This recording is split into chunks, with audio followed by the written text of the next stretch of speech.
allergies are kicking in, the weather can't make up its mind, and I have sudden urge for sugar treats and spooky movies. Halloween! Hello, everybody. I love Halloween. If I could have it happen every month, every day, that wouldn't be healthy. But I love it that much. Since I love it that much, I already got the game set up, so let's dive in.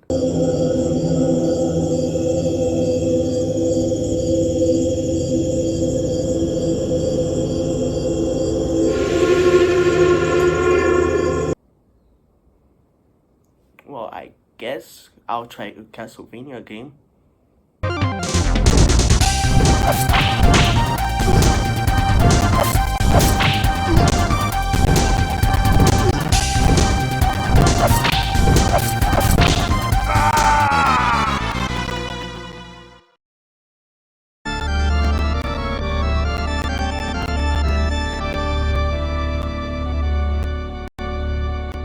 Okay, well, that didn't work out either.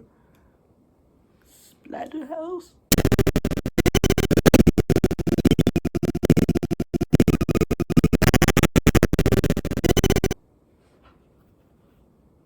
Now, what am I going to play? Get on with it. What? Yes, get on with it. But what about the opening skit? Get on with it. Okay, fine. Garfield's scary Scavenger hunt was a flash game released in 2002 that was once exclusively available on the now defunct www.garfield.com website. But thanks to archival magic, I'll be able to give my thoughts on something I once grew up with. Okay, so the story is that, with a note, Garfield found about 7 desert treats being hidden in an old mansion. Garfield shows up to the old mansion for those treats. Couldn't he simply go to the store and buy them? Or better yet, couldn't he make John buy them for him? You know, this is a lot of work for just a couple of baked desserts. The game has you control Garfield with the arrow keys and everything else you click on with the mouse, like a point and click adventure game. The reason being the huge amount of puzzles they will have you do throughout the entire game. But honestly, these are pathetically easy. But even the ones that aren't obvious are still head-scratchingly confusing. Like, how was I supposed to know to put these books in this specific order? It could have been any order. Finally, whatever it is down here better be worth it. Hi, obscure and overrated character. Yeah, if there's one thing this game is known for other than selling baked goods with Garfield's face that aren't even being sold anymore, it's the return of Lyman. And even if, as a character, I think he's overrated, having him come back after years of nothing with only tiny brain-sized cameo, it's great. I don't get why he wants orphans though. Small, dry, fluffy, small cake being the first food choice after not eating for quite a while is certainly eyebrow raising. Okay, so I get and give him the Walkman, but sometime later, Lyman is gone. Almost like if something happened to him.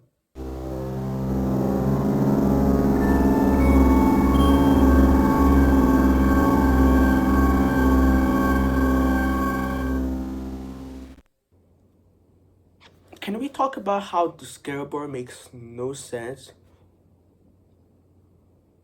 some scares add more than others, and I wouldn't really have a problem with that if it wasn't random. But it is, and I have my gripes. Why couldn't each scare be categorized? Like having some do 1, having some do 2, having some do 3. But honestly, despite my issues, I can't stay mad at this game. It's a small bite-sized treat and it means the world to me, which is why I recommend getting your hands on it by any means possible. A year later, a sequel came out, Garfield Scary Scavenger Hunt 2, Donut of Doom. Is it better than the first? Let's find out. So after digging out a grave for donuts, I'm not alone that it's too out of character for Garfield. In this game, he apparently got kidnapped and put back in the mansion somehow. It's not clear who did it or why, so you know what? I'm going to fill in the plot hole myself.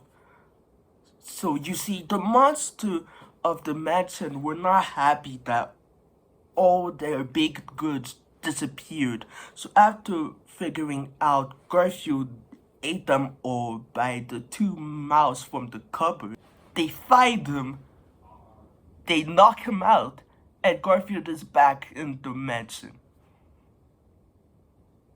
There we go. I don't know why they couldn't explain that. Garfield controls the same as for the most part, the graphics haven't changed much. Honestly, if it wasn't for the new rules and HUD, I could have thought this was the first game. The music is also the same from the last game, which makes you wonder how come they didn't bother making a new music. What's new, however, are the puzzles, like this one for example. Study this picture very closely. Okay.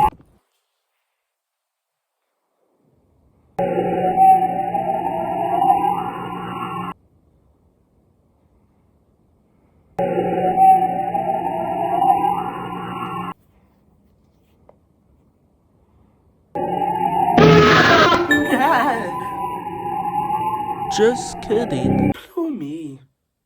In fact, there wasn't even anything wrong with the picture. An actual example like this one, which is so easy, the only reason you'd fail is because you weren't paying attention. That's 5 out of 7. No! Throughout the game, you'll also be finding these chocolate donuts scattered around the mansion, but with the exception of the last one, most of them stick out like a sore thumb. In this game, puzzles are pretty much the only way you're getting any baked goods, but quite frankly, they are all so easy it's not even funny. Like, look at this one.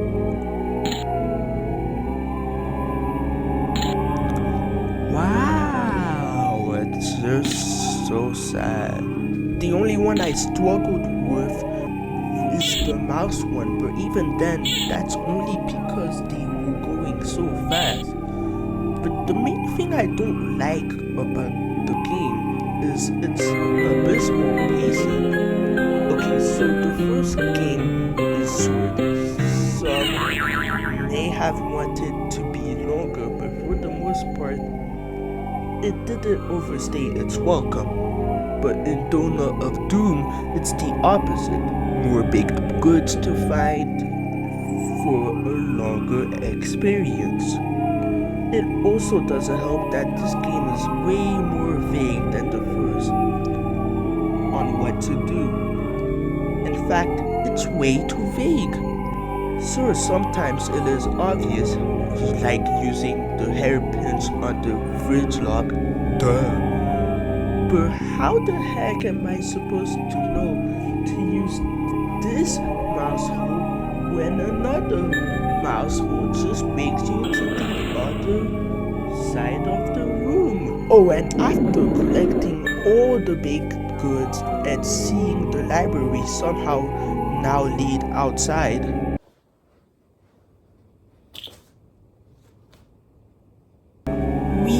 get to go through a maze on par with the Lost Woods. Yay!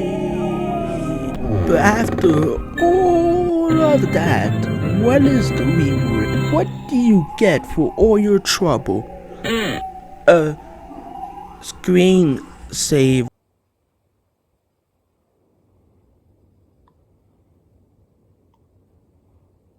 I don't like this game, and that sucks because it had so much opportunity and they blew it. Garfield doesn't even eat the big goods you've been collecting in this. But on a lighter note, happy Halloween! I hope you choose a great costume with a side of delicious candy treats and have a fun time. As for me, there's a few movies on the back burner I need to get to. This was Joseph from Joseph's World.